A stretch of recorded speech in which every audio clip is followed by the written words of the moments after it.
គោរពនឹងជម្រាបសួរបងប្អូនដែលតាមដានទស្សនាYouTube របស់ខ្ញុំបាទដែលតែងតែបង្ហាញពីឡានថ្ងៃនេះបងប្អូនខ្ញុំបង្ហាញពីពួកប្រភេទនេះ Toyota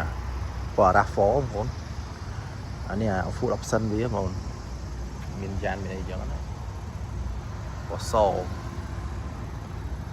នេះ RAV4 XLE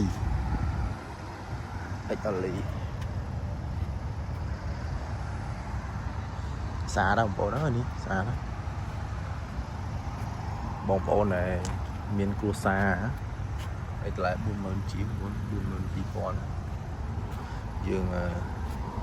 គ្រួសារតូចយើងអាចជិះបងប្អូននេះម៉ូបងប្អូនមាន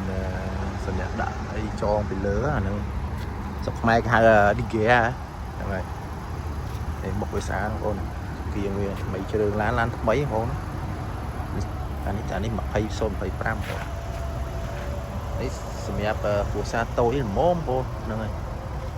បើយើងមានគ្រួសារច្រើនបងប្អូនច្រើនយើងទិញប្រភេទវ៉ែនដែលបើថាទេបើថាយើងល្មមទេមានត្រឹម4នាក់5នាក់អីអូខេខ្ញុំរីកមិនឲ្យយកប្រភេទពួកនេះពួក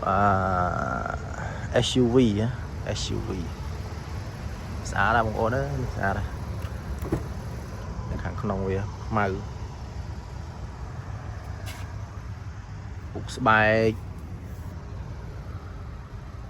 ឡាន0ម៉ាល់បងប្អូននេះមើលអានេះវា10ម៉ាល់ដោយសារដែលវាជី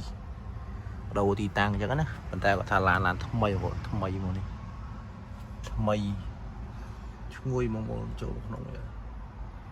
ពូកអីកន្លែងដាក់កែវទឹកកន្លែងដាក់សម្ភារៈអីនេះបងប្អូននេះ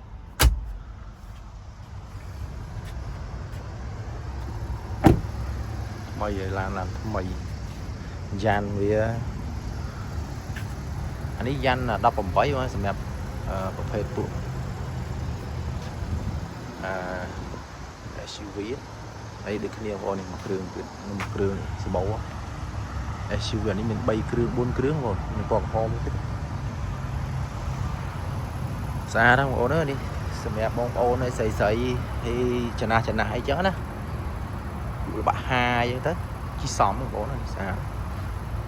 តែយើងលេងឈ្នន់ជាន់តិចទៀតមកស្អាតបដ ாய் ឡានពណ៌ស